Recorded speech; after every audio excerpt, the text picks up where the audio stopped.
What is the strong delusion that Paul talks about that God will send among those who do not love the truth, and because of this strong delusion, they will believe a lie? Well, the strong delusion is a false concept of who God is, his ontological nature. It will be a false concept of monotheism.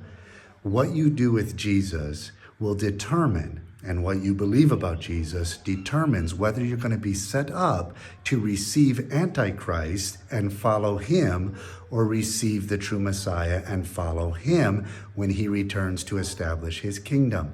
What do we mean by that? Well, the Bible presents Jesus as the Logos of God. Jesus is the revelation of God. He didn't just reveal to us a message from God. He is the revelation of God. And John proposes this as his thesis, which he derived from the source, Jesus himself, concerning who God is.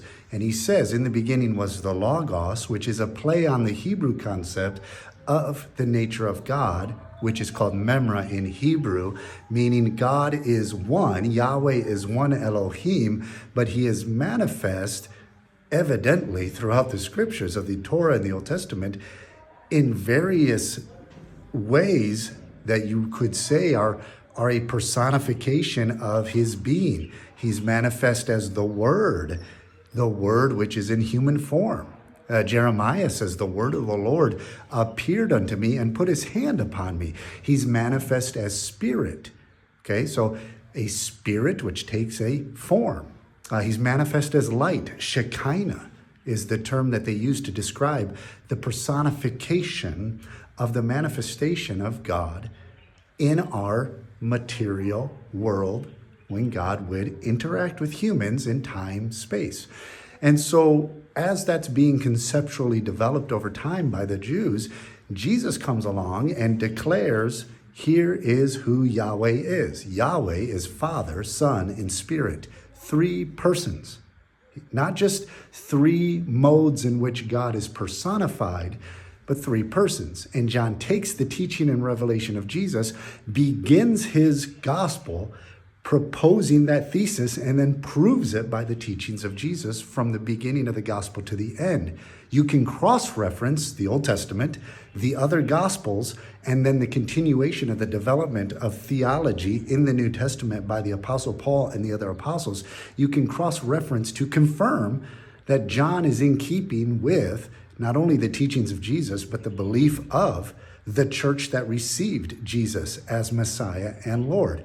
And what does he say? In the beginning was the Word, the Logos. And this Logos was with God. Okay, so he's a separate personal being, a separate person from God, right? Well, what does that mean? How can he be separate if he's a personification of God? Well, John continues, and the Word, the Logos, was God. Okay, so Yahweh is Logos in person, not just a personification or a mode in which he reveals himself. So he's distinct from the being, within the being of Yahweh, the Logos is distinct from the Father, and yet he is one with the Father. He says all things were made by him. Without him was not anything made that was made. And he continues to say that the Logos was made flesh and dwelt among us. Jesus is not just God manifest in the flesh as a mode of personification. He is the second person of Yahweh. We call it the Trinity because that's the best way to describe what Jesus revealed and what is affirmed by cross-referencing every scripture that has anything to do with the revelation of the ontological nature of God. So that being said, Jesus affirms, and not only affirms, but reveals to us the true nature of God. And to reject that is to reject the true God. That's why John gives us this litmus test in his epistle when he says, if you want to recognize and deny the spirit of Antichrist, then you must confess that Jesus Christ is come in the flesh. He's already established who Jesus is. He's the Son of God, the Messiah, the Logos, the Word made flesh. He is a person of Yahweh, not just a mode in which Yahweh manifests himself. So Yahweh is Father, Son, and Spirit. And to deny the eternal deity of the person of Jesus Christ, who became a man and dwelt among us, is to deny the reality of who God is, thereby denying the one true God. So what took its place? Well, that's the grand delusion. See, the Messiah, the anti-Messiah, the Antichrist, he's going to come and establish his counter system, his counter church, his counter religion, his counter kingdom on this earth. And he mimics everything God does, only he presents a counterfeit. And the counterfeit is that he's going to present a concept of monotheism that is completely contrary to what Jesus presented. So he's going to present a unified concept of the singularity of God's being, claiming that there's only one Yahweh, and that one Yahweh is not Father, Son, and Spirit. He's going to preach the exact opposite. It will be a false form of monotheism that will be the strong delusion that will grip the majority of the world, which to this day, the majority of religions that believe in monotheism have a false concept. Judaism, which their form of monotheism became much more simplified after Jesus, because it was so clear what Jesus was teaching. And when the majority of those who adhered to Judaism rejected Jesus as Messiah, they threw out all the old concepts of the intricate, complicated nature of God, and they simply said, he's just one being.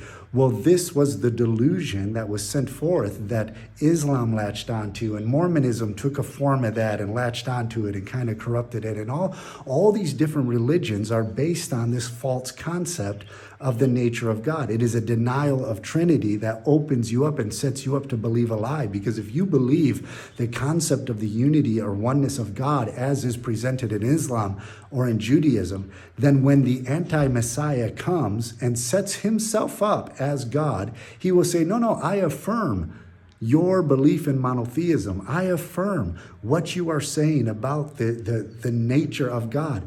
I am God manifest or personified on earth. And he will give the evidence and signs and wonders and all of it, and the world will believe the lie. What is the lie that they will believe? They will believe the lie that he is himself God, Messiah, manifest in the flesh. And they will fall down and worship him. And this deception is so strong that if it were possible, it would deceive the very elect.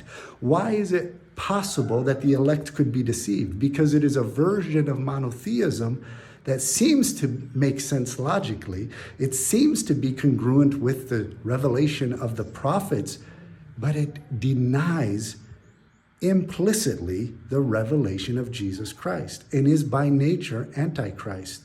And unless you hold to the confession of the deity of Christ and hold to the confession of Trinity, then you will set yourself up to believe the lie that Antichrist is God, and you will follow his ways. His system is already set up. The great delusion, the strong delusion, is this false concept of monotheism that is uniting the world against the true Messiah.